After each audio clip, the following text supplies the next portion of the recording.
कैसे हैं आप सभी? ठीक होंगे। प्रीवियस वीडियो में हम लोगों ने प्रेशर के बारे में समझा था। प्रेशर क्या है, उसका बेसिक कॉन्सेप्ट ये है, pressure is equal force upon area. इसको हम लोग पढ़े थे और समझे भी थे कि अगर फोर्स अधिक होगा तो प्रेशर अधिक होगा और एरिया अधिक होगा तो प्रेशर कम होगा। दलदल वाली ज़मीन में आप लोग एनजीसी वगैरह में देखे होंगे, हाथी या कोई जंतु या कोई आदमी जब किसी दलदल में फंस जाता है तो उसे लेटने की सलाह दी जाती है।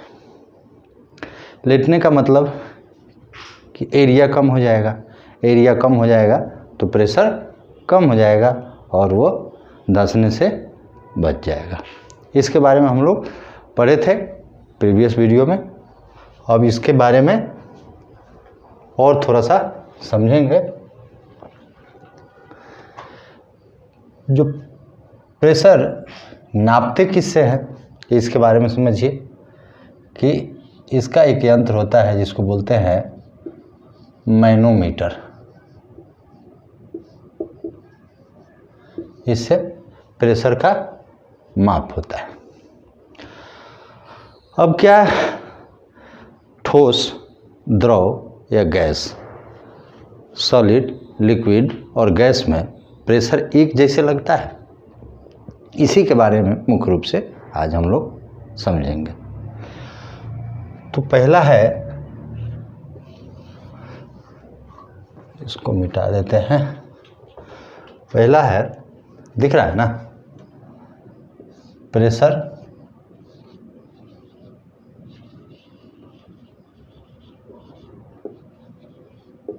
exerted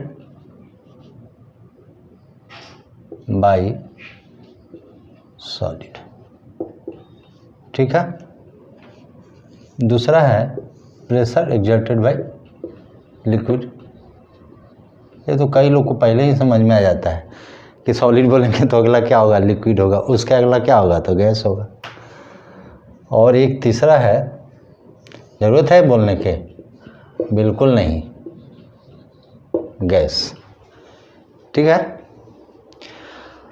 इसके अलावा एक और इम्पोर्टेंट टॉपिक है जिसको बोलते हैं एटमॉस्फेरिक प्रेशर, जिसको हम एपी से काम चला लेंगे लिख के। ठीक है। अब इसके बारे में हम लोग समझें। सबसे पहले सॉलिड में प्रेशर कैसे काम करता है। आप लोग देखे होंगे कि भीड़ भाड़ वाले जगह में जहाँ युवतियाँ महिलाएं होती हैं, वो लोग नुकीले हील वाला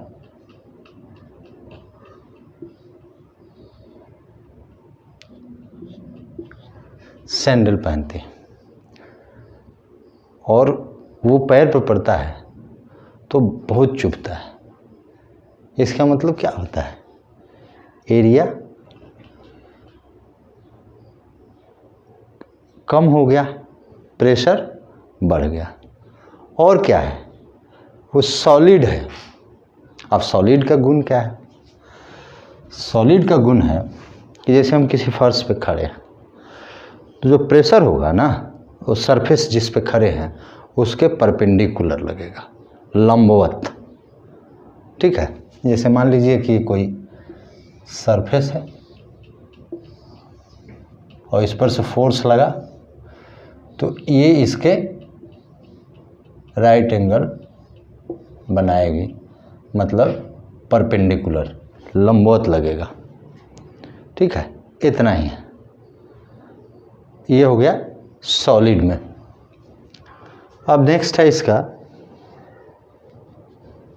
लिक्विड। मिटाते जाते हैं साथ के साथ।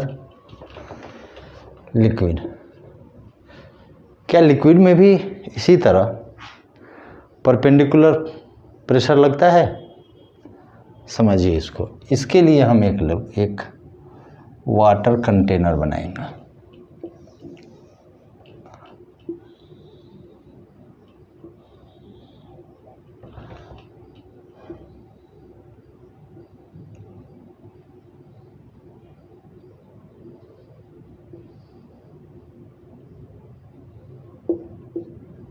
ये जो है पानी से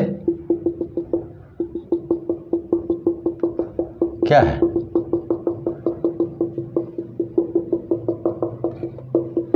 लबालब भरा हुआ है। लबालब समझते हैं ना, जैसे बस बोलते हैं कि पैसेंजर से क्या है, खचाखच भरा हुआ है। ये हिंदी का चीज़ है। और ये जो जार है पानी से लबालब भरा हुआ है। ठीक है, अब इसमें हम 3 होल कर देंगे, 1, 2 और 3। ऑब्जर्व करेंगे कि ये जो ऊपर वाला होल है इससे पानी थोड़ा सा नज़दीक गिर रहा है, इससे थोड़ा सा दूर जा रहा है, और नीचे वाला तो कमाल कर दिया, ये तो बहुत दूर पानी गया। अब इसको समझे, नीचे में पानी बहुत दूर गया, उससे कम, उससे कम। इसको अगर मान लीजिए कि हम 3 सेक्शन में बांट दें, 1, 2, 3, तो हम देखेंगे कि जो सबसे नीचे वाला जो सेक्शन है ना, उसमें प्रेशर बहुत है। अब इसको समझने के लिए कोई बहुत ये नहीं है, इसके ऊपर एक है, इसके ऊपर एक है, मतलब इसके ऊपर तो 2 का बोझ है ना, तो जाहिर सा बात है कि इसका प्रेशर तो इस पर ज़्यादा बोझ पड़ेगा ही। और जैसे मान लीजिए कि मैं बैठ गया, मेरे मुंडी पर एक रख दीजिए बोरी, उसके ऊपर एक बोरी, उसके ऊपर एक बोरी, उसके ऊपर एक बोरी, तो जितने ऊपर मेरे ऊपर जाते जाएगा उस सारे का प्रेशर तो मेरे ऊपर ही पड़ेगा ना। तो मेरा पर तो सबसे ज़्यादा प्रेशर, क्योंकि सबसे मैं लास्ट में हूँ नहीं, तो ये जो है इस पर सबसे ज़्यादा, क्योंकि इसका भी प्रेशर है। जितना पानी अभी ऊपर की तरफ बढ़ते जाएगा उतना ही प्रेशर नीचे की तरफ बढ़ते जाएगा। इससे ये पता चलता है कि बॉटम में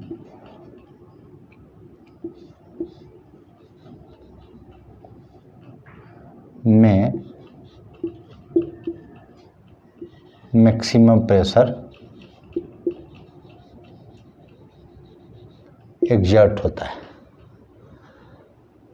ठीक है, सबसे नीचे। इसलिए जब हम डेप्थ में जितना जाएंगे ना, क्योंकि पानी ऊपर से पानी का भार बढ़ते जाएगा, तो उतना हम पर ज़्यादा प्रेशर लगेगा। और जैसे हम लोग यहाँ खड़े हैं, तो जितना हमारा वज़न होगा, जितना वज़न वेट होगा, वही तो उस पर भार लगेगा, वही तो उस पर फोर्स लगेगा। तो ये इसका, अब इसके समझते हैं कि क्या बॉटम में ही केवल लगता है? नहीं, अगर बॉटम में लगता तो पानी यहाँ से क्यों निकलता है, यहाँ से क्यों निकलता है, यहाँ से क्यों निकलता है? तो इससे पता चलता है कि दीवारों में भी प्रेशर लगता है। ठीक है, लेकिन मैक्सिमम प्रेशर कहाँ? इसके पेंदे में, इसके बॉटम में लगता है। क्लियर है? पढ़िए। बढ़ना और किसी भी चीज़ को ना रटना नहीं है। रटंत विद्या मतलब घटंत बुद्धि, बुद्धि खत्म हो जाता है, तो रटना नहीं है। ठीक है, यहाँ तक समझ में आया ना? अब थोड़ा सा इसको हम मिटा देते हैं।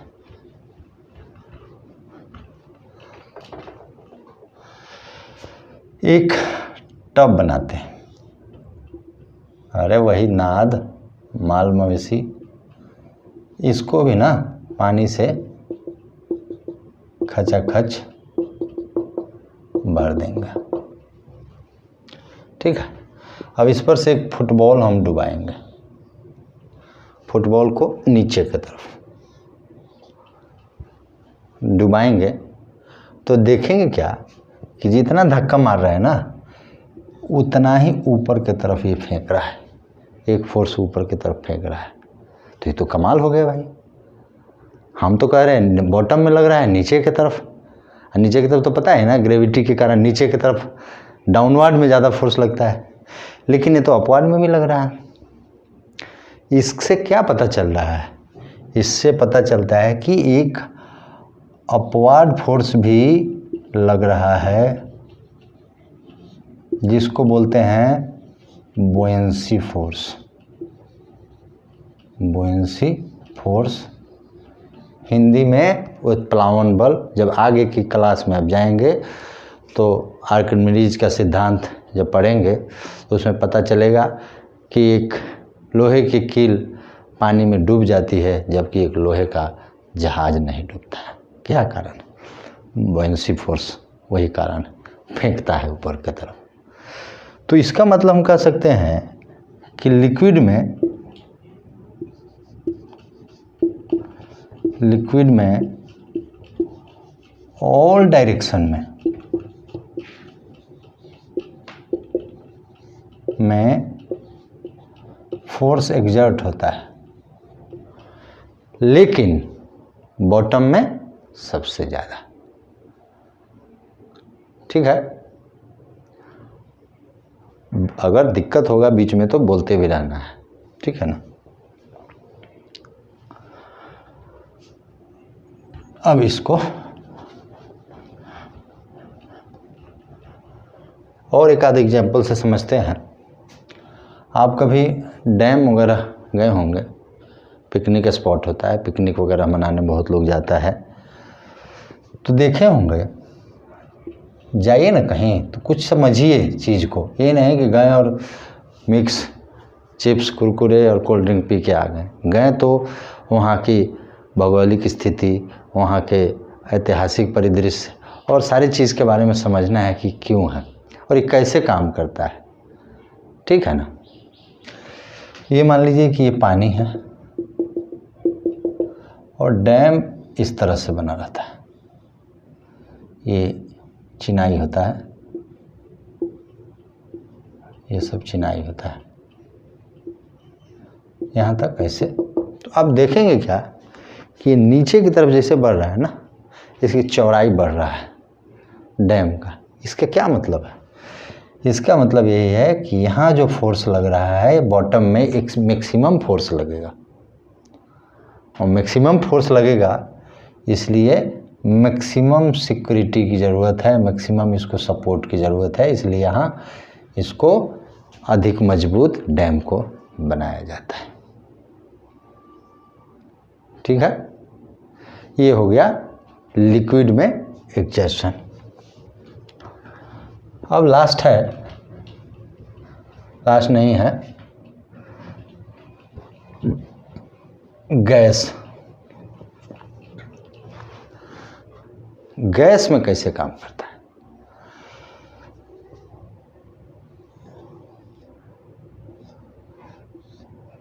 बैलून है, मान लीजिए बैलून, इसमें जो मॉलिक्यूल्स हैं ये घूम रहे हैं, और मॉलिक्यूल्स में इसलिए बोल रहा हूँ कि air is the mixture of gases.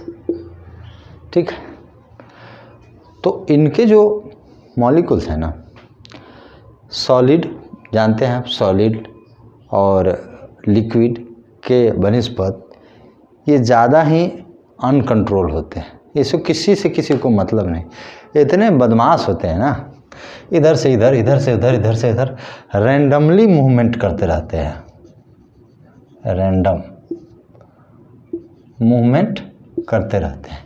इन पर कोई कंट्रोल नहीं है किसी का।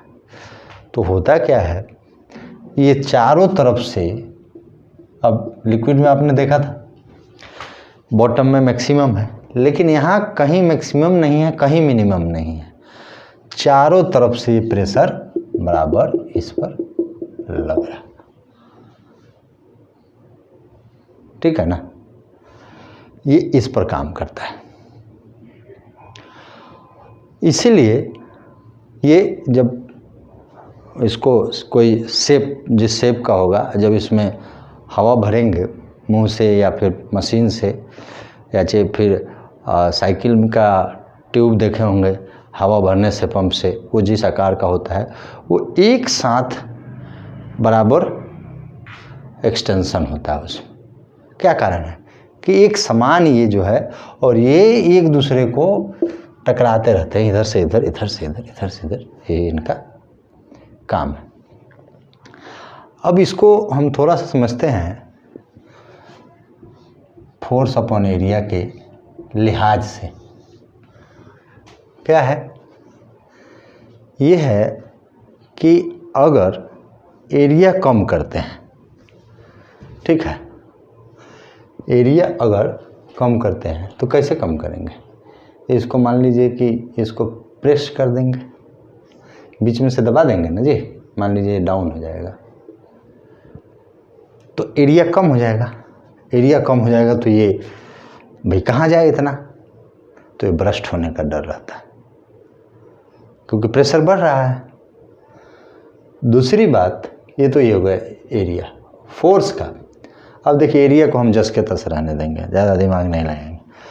अब फोर्स का फूकेंगे कस के, तो एक्सेस फोर्स जब इसमें अंदर जाएगा तो फोर्स बढ़ा तो भी प्रेशर बढ़ेगा, फिर भी ब्रस्ट होगा ना। तो ये इसको समझने के लिए सबसे बेहतर एग्जाम्पल है। अब बैलून वलून तो आप लोग बहुत फुलाए ही होंगे, सब खेला खेले होंगे, हमको मालूम है, ठीक है। ये हो गया।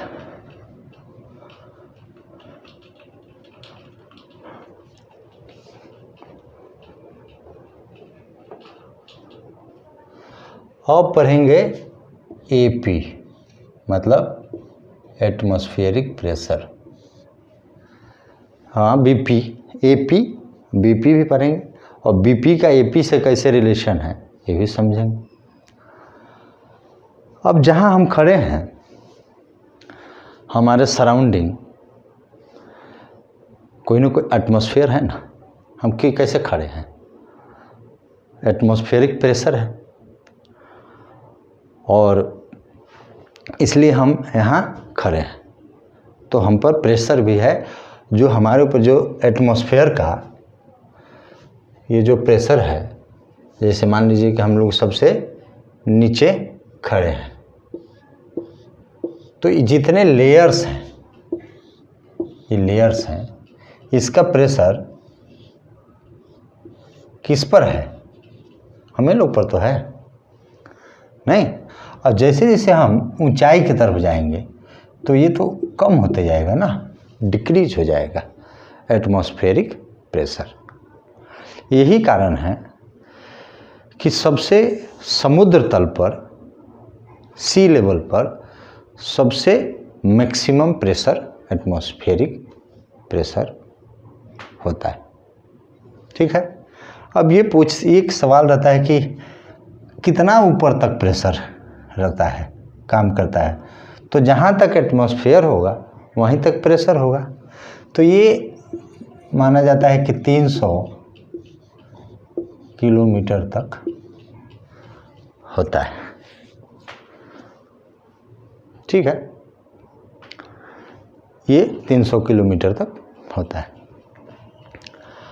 अब कितना प्रेशर लगता है हम लोग पर?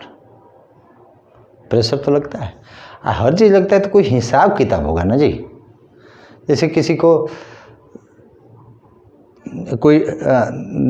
कुछ सामान देना है, रुपए देना है, कुछ गेहूँ देना है, चावल देना है, तो कोई उसका यूनिट होगा ना, कुछ हिसाब किताब होगा ना कि कितना देना है। तो हम लोग खड़े हैं जहाँ, वहाँ हम पर कितना प्रेशर लग रहा है, ये मेन समझना है। तो हम पर जो प्रेशर लग रहा है ना, 101.3 किलो पास्कल। अच्छा, किलो पास्कल तो समझ गए, पास्कल पहले भी बता दिया, ये प्रेशर का यूनिट है, और किलो के आप देखते ही होंगे कितने फेसबुक पर व्यूज़ आ गए, 1K 2K 3K 4K, नहीं तो 1 किलो पास्कल, ठीक है ना, इज इक्वल 10 हाथी का वजन। अरे बाप रे, अब ये जो है ये कितने पर लगता है, माने 10 हाथी का वजन 1 वर्ग मीटर पर। ये आपको सुन के बहुत अचंभा होगा, 1 वर्ग मीटर पर 101.3 किलो पास्कल का प्रेशर लगता है, एटमॉस्फेरिक प्रेशर, जो कि 10 हाथी के वजन के बराबर है। अभी 1 मीटर स्क्वायर क्या है, 1 मीटर लंबा 1 मीटर चौड़ा, और उस पर 10 हाथी का वजन। बाप रे, तब तो हम लोग को चकनाचूरे हो जाएंगे। मान लीजिए कि 1 मीटर स्क्वायर नाप लीजिए, आप रख दीजिए 10 हाथी। क्यों, हम लोग फिर भी ठीक है, ठीक है, हाँ क्यों, इसलिए ठीक है, ये 10 हाथी का वजन भी इसलिए ठीक है, बोले थे ना कि अब एपी के बाद बीपी का भी नंबर आ जाएगा। अच्छा, पहले इससे पहले समझ लेते हैं, ये जो है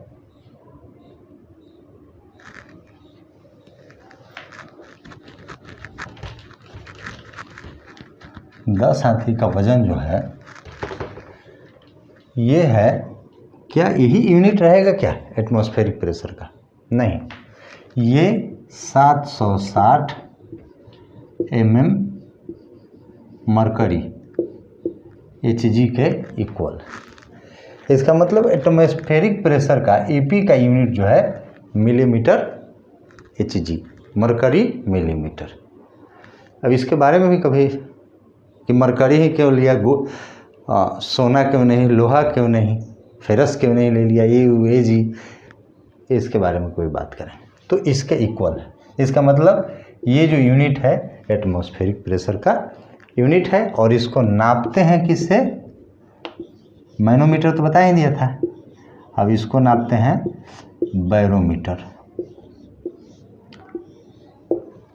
बहुत बार क्वेश्चन आता है मैनोमीटर बैरोमीटर को कंफ्यूज करके, और प्रतियोगिता परीक्षा में सवाल करता है और कंफ्यूज होता है। तो कंसेप्चुअल समझेंगे ना तो सब दिक्कत नहीं होगा।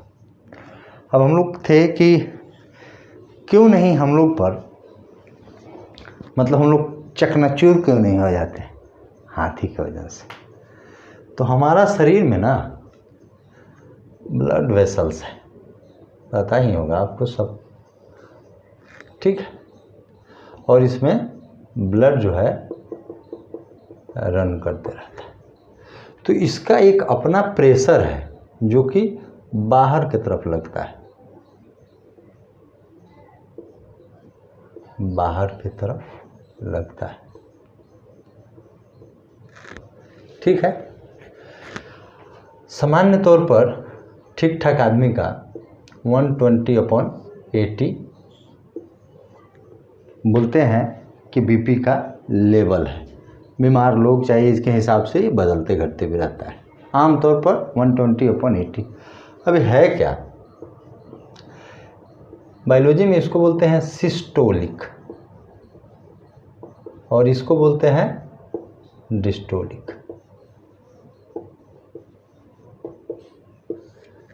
ये ज़्यादा क्यों होता है, ज़्यादा इसलिए होता है कि यहाँ पंप करने वाला तो मशीन यहाँ है, और ये पंप करेगा तो ताकत से जाएगा ना, तो ज़्यादा तो होगा ही, तो सिस्टोल करता है, सिस्टोलिक। और जो लौटेगा उसको तो कोई मशीन है नहीं, तो लौटेगा तो उसका ताकत कम हो जाएगा। अब ये जब बायोलॉजी का चैप्टर पढ़ेंगे इससे संबंधित, ब्लड में चाहे हार्ट में, खासकर हार्ट में, तो इसमें पता चल जाएगा। अब ये जो है ना, ये जो ब्लड वेसल में एक प्रेशर लगता है, इसको बोलते हैं BP। ठीक है, तो AP बैलेंस्ड बाई BP है। समझ में आ गया होगा। Atmospheric pressure balanced by BP, ये तो आया ताकत लगा के, लेकिन इसका चाचा बैठा है, बोला तुमको हम अपना प्रभाव जमाने ही नहीं देंगे। ठीक है ना, ये पहले से कोई उधर से धक्का मारने के लिए तैयार है, पहले से इसे टाइट खड़ा है, तो कैसे होगा? इसलिए हम सेफ हो जाते हैं। ठीक है, अब क्या होता है कि जैसे जैसे हम ऊपर बढ़ते हैं तो BP AP पर भारी पड़ता है, क्योंकि ये तो फिक्स है ना भाई, ब्लड प्रेशर तो फिक्स है। और एटमॉस्फेरिक प्रेशर जैसे जैसे हाइट में बढ़ेंगे तो कम हो जाएगा, कम होगा ना, समझे थे ना पहले जी। तो जब कम हो जाएगा तो अनबैलेंस हो जाएगा, इसलिए यहाँ लिखते हैं हाई एल्टीट्यूड पर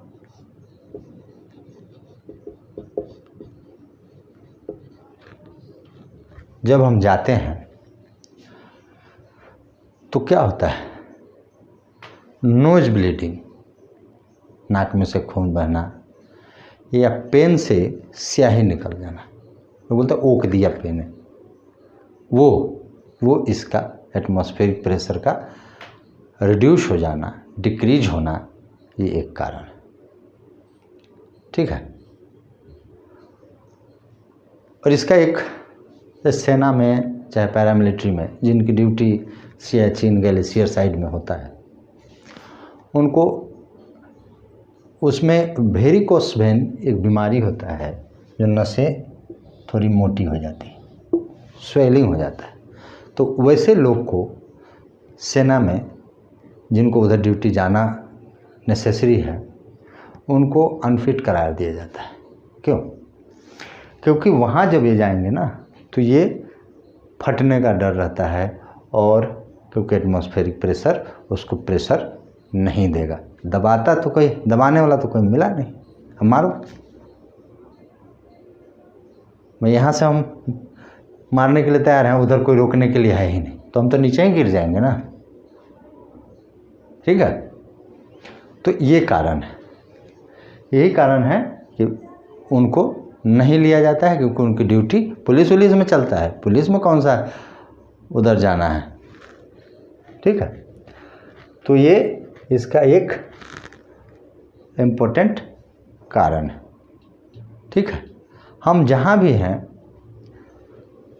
हमारे सराउंडिंग चारों तरफ जो भी चीज़ है, सब पर एटमॉस्फेरिक प्रेशर काम करता है।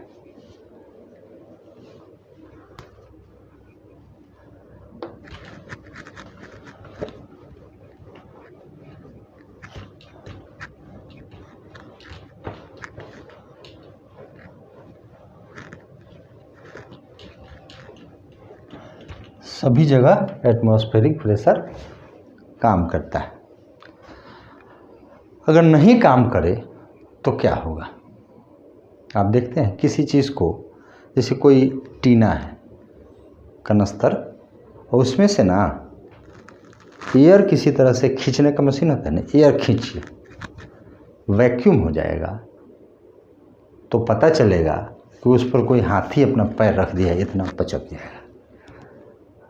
हमारे दैनिक जीवन में ऐसे बहुत सारे एग्जाम्पल्स हैं, जिसको समझने से हम पूरा साइंस का या फिजिक्स का फेनोमेना समझ जाएगा। तो उस पर देखिए क्या कारण है, क्योंकि अंदर जो प्रेशर था, एटमॉस्फेरिक प्रेशर, अब तो लग ही नहीं रहा है, अब एक तरफा लग रहा है, तब तो जाएगा ना, तो टूटना है। इसी का एक एक्सपेरिमेंट 1640 में जर्मनी में किया गया, जिसका नाम, उस एक्सपेरिमेंट का नाम मैगडीबर्ग एक्सपेरिमेंट रखा गया। उसमें देखा गया कि अगर एटमॉस्फेरिक प्रेशर ना हो तो उसके क्या क्या परिणाम हो सकते हैं। आप किसी बोतल उतल से चाहे किसी चीज़ से हवा निकाल के देखिए ना, ऐसे लगेगा जैसे उसको एकदम कुचल दिया, क्योंकि अंदर तो कुछ है ही नहीं ना। तो अगर कोई ठीक है, अगर हम ठीक हैं, हमारा शरीर टूट नहीं रहा है, इसका कारण ये है कि बाहर से प्रेशर भी है और अंदर से भी प्रेशर है। ये बाहर से एपी है, अंदर से बीपी है, ठीक है ना। आप देखते होंगे कोई किसी चीज़ का शेप उप बनाते हैं तो सपोर्ट देते हैं। कोई चीज़ का शेप अगर बना रहे हैं तो अंदर से, जैसे जूता बनाने वाले को देखे हैं ना, जूता बनाता है तो अंदर से एक लकड़ी का वो लगाता है सांचा, उसके ऊपर से वो बनाता है। ठीक उसी प्रकार हर चीज़ में अंदर से। तो अब मैगडीबर्ग एक्सपेरिमेंट में क्या हुआ, 2 हेमिस्फीयर को लिया गया, अर्धगोला ऐसा, मैं ये तो, और इनको चिपका दिया गया। बढ़िया बना नहीं, ट्राई कर रहा हूँ अच्छा से बनाने के लिए।